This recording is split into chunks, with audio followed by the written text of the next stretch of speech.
इस पर भी कानून पे दस्तखत कर दिए ताकि लोगों को रेस्क्यू सर्विस जो है वो जिस तरह हमारे एक सूबे पंजाब लाहौर में है उसी तर्ज की, ताकि उसके ऊपर भी लोगों को आसानी हो और वो उस सर्विस से अफादा हासिल कर सकें। इसके साथ साथ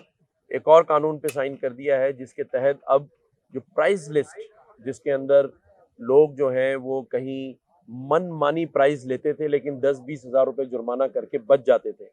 तो अब जुर्माने की रकम भी लाख और उससे ज़्यादा जायद कर दी गई है मुख्तलिफ जगहों पे, और सज़ा भी बड़ी कर दी गई है। मतलब अब जो है वो कानून की गिरफ्त से बच नहीं पाएंगे मुजरिम जो लोगों से ज्यादती करते हैं और मुनाफाखोरी करते हैं, चाहे वो रमज़ान हो, ईद हो, किसी चीज़ की परवाह नहीं करते। तो इन माफियाज से निमटने के लिए इन कानून पे दस्तखत हो चुके हैं। और इसके साथ साथ जैसा कि मैं हमेशा कहता था कि एक दिन ज़रूर आएगा जब हम इन माफियाज से पीछा छुड़ा लेंगे। तो मुझे लगता है कि अब ये सही तय्युन और वक्त है जहाँ लैंड ग्रैबर से, मुख्तलिफ सिस्टम्स के चलाने वालों से और भत्ताखोरों से, गुटखा, छालिया, ड्रग्स और ये जो माफियाज बना ली गई थी, मुझे ऐसा लगता है कि अब इंशाअल्लाह ताला इनसे एक एक करके हमारी जान छूटने वाली है और इसमें हम रात दिन काम करेंगे। और मैं समझता हूँ इसमें सबसे बड़ा किरदार हमारे मीडिया के दोस्तों का रहेगा, ताकि वो इन चीज़ों को आगे से आगे बताएं भी, अवेयरनेस पैदा कराएं कि कैसे इस सूबे को और इस मुल्क को इन माफियाज ने दीमक की तरह चाट कर आज हमें मकरूज कर दिया दुनिया के सामने, जहां 1 और 2 बिलियन डॉलर के लिए पाकिस्तान का नाम बदनाम हो रहा है और लोग जो हैं वो पाकिस्तान की इज्जत नहीं कर रहे। मैं हमेशा कहता हूं कि हम सब कुछ बन गए, अच्छा पाकिस्तानी बनने की भी ज़रूरत है। हमको अल्लाह ने सभी कुछ दे दिया है। आज कोई ये नहीं कह सकता कि इस वतन ने, इस शहर ने, इस सूबे ने हमें कुछ नहीं दिया। सभी अपना हिस्सा लेके बैठे हैं, लेकिन ये और की तमन्ना ने और के चक्कर में हमने अपने इस वतन अजीज को और उसकी इज्जत को दांव पे लगाया। अच्छा, आज सदर पाकिस्तान का जो है वो जो है वो आज ट्वीट जो है बड़ा गर्दिश कर रहा है और उन्होंने कहा कि मुझे पता ही नहीं है, मैंने दस्तखत कर दिए। तो कितने कानून ऐसे होंगे, आपने भी दस्तखत किए, आपने भी पढ़ लिया था कि बाद में ये भी हो गए आप सदर की तरह दस्तखत नहीं किया आपने भी? देखिए, सदर ममलिकत जो है वो वफाक का जो है मैं कहता हूँ सरपरस्त होता है और हमारे इस मुल्क के इस निज़ाम में सदर ममलिकत बाकी चीज़ों की भी फोर्स की कमांडर्स होते हैं। मैं ये समझता हूँ कि सदर ममलिकत साहब का जो ट्वीट मैंने देखा है,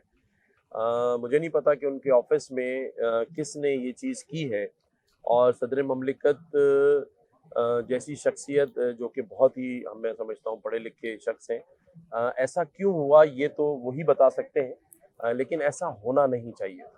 आज मैं सोशल मीडिया पर देख रहा था कि लोग बनाना रिपब्लिक की बात पाकिस्तान के लिए कर रहे हैं। हमें और हमारे फैसलों से हमें अपने मुल्क की इज्जत को मुकद्दम रखना चाहिए। मैं फिर हमेशा कहूँगा कि ये सियासत का वक्त नहीं है। ऐसे मामलात जिस पर मुल्क की इज्जत दांव पे लगी हो उस पर हमें ना ज़्यादा बात करनी चाहिए और ना इसको ज़्यादा उछालना भी चाहिए, क्योंकि ये सदर ममलिकत का फेल नहीं है और ना ही उनके स्टाफ की गलती है। ये पाकिस्तान की इज्जत की बात है कि किसी मुल्क का सदर ममलिकत या उसका स्टाफ उसके साथ कैसे बिट्रे कर रहा है या उनकी नॉलेज में क्यों नहीं है। अगर उन्होंने एतराज़ लगाने का कहा तो एतराज़ क्यों नहीं लगा, और अगर उन्होंने साइन नहीं किए तो साइन कैसे हो गए। इस बात का जवाब तो सदर ममलिकत दे सकते हैं और मैं समझता हूँ उनको इस बात का जवाब देना चाहिए। अच्छे से इस मामले को ख़त्म करना चाहिए, लोगों को वजह और वजूहात बतानी चाहिए। लेकिन मेरी ये रिक्वेस्ट है आप सबसे कि ये पाकिस्तान की वक़ार और इज़्ज़त की बात है, इसको ज़्यादा ऐसे हम ना उछालें जिससे दुनिया भर में ये मैसेज जाए कि अभी एक क्राइसिस 9 मई से हम निकले, उसके बाद अब जाके एक ऐसी निगरां हुकूमत का क़याम, चाहे वो पाकिस्तान की सतह पर हो चाहे सूबे सिंध में हो, जिस पर कोई क्वेश्चन नहीं कर सकता। एक अच्छी सिंध में कैबिनेट बन गई, फेडरल में बन गई, लेकिन आज इस वाक़े ने फिर इस कौम को, मैं समझता हूँ कि बार बार इस कौम को जो है वो मुश्किल में डाला जाता है। बहैसियत पाकिस्तानी, बहैसियत गवर्नर नहीं, मेरा दिल बहुत दुखा है इस बात पर कि हम बार बार दुनिया के सामने क्यों रुसवा हो रहे हैं। गवर्नर साहब ये बताइए कि आप माशाल्लाह ताकतवर गवर्नर हैं सिंध के और वफाक से سندھ کے لیے کراچی کے لیے بہت کچھ لے کر آتے ہیں, محرومیاں بھی ختم ہو رہی ہیں, آئی جی بھی تبدیل ہو ہے, آئی جی سے کیا توقعات رکھتے ہیں؟ اور دوسرا کہ پانی بجلی کا بڑا مسئلہ ہے, تمام مسئلے آپ ایجوکیشن ہیلتھ آپ کر رہے ہیں, وفاق سے لیتے ہیں, لگ بھی رہا ہے, نظر بھی آ رہا ہے. کراچی کے لوگوں کی محرومیاں ختم ہوئی ہیں, اور آپ کی طرف سندھ کے دوسرے پنجاب کے پی کے والے بھی آئے, آپ جیسا گورنر چاہتے ہیں, یہ نعرے بھی وہاں لگ رہے ہیں. تو آپ بتائیں کیا یہ کیسے کرمنل پہ قابو پا جائے گا, پانی بجلی اور گیس سے کیسے نجات دلائی جائے گی؟ دیکھیں بات وہی ہے کہ پانی بجلی اور گیس نہیں ہے, اسٹریٹ کرائم جو انتہا پر پہنچا تھا. میں سمجھتا ہوں یہ جو آئی جی سندھ نئے آئے ہیں ان کا جو کام ہے وہ سیکیورٹی پرووائڈ کرنا, جس کے اندر آپ کے الیکشن آنے ہیں اس کے اوپر, لیکن اس کے ساتھ ساتھ روزانہ کی بنیاد پر انہیں اس صوبے میں اور خاص طور پہ اس شہر کراچی میں جہاں اسٹریٹ کرائم طوفان کی حد تک سر اٹھا چکا ہے, کوئی جس کا کہتے ہیں کہ جان و مال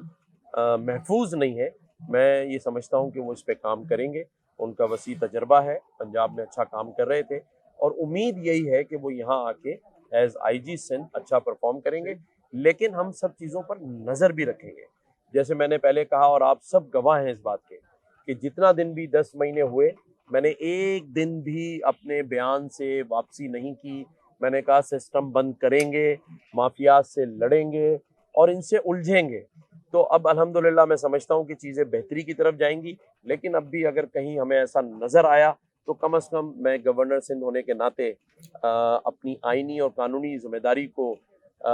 دیکھتے ہوئے ہر اس بات پر جہاں قانون میں اور آئین میں احترام نہ ہو اور لوگوں کے حقوق اور ان کی جان کی حفاظت نہ ہو, سوال اٹھاؤں گا اور بات ضرور کروں گا. وہ اس لیے کہ مجھے کہا جاتا ہے کہ گورنر کے جو اختیارات نہیں ہیں, میں نے ہمیشہ کہا ہے گورنر کے سارے اختیارات ہیں. جب گورنر ایک سائن سے پوری اسمبلی اور سی ایم کو رخصت کر سکتا ہے, ایک سائن سے اپوائنٹ کر سکتا ہے, تمام جو قانون اسمبلی بناتی ہے اس پہ قانون سازی پہ دستخط کر سکتا ہے, تو پھر یہ سوال کیوں آتا ہے کہ لوگوں کے مال جان تحفظ اور اس شہر اس صوبے کے اسٹریٹ کرائم پہ اور ایسی چیزوں پر جہاں ڈائریکٹلی پانی بجلی اور گیس کے بات ہو, جب گورنر بات کرے تو سوال آتا ہے اس کے پاورز نہیں ہیں. تو میں سمجھتا ہوں کہ پاورز اس حد تک ضرور موجود ہیں کہ آئین اور قانون کے مطابق صوبے کو پرفارم کرنا ہے. شکریہ.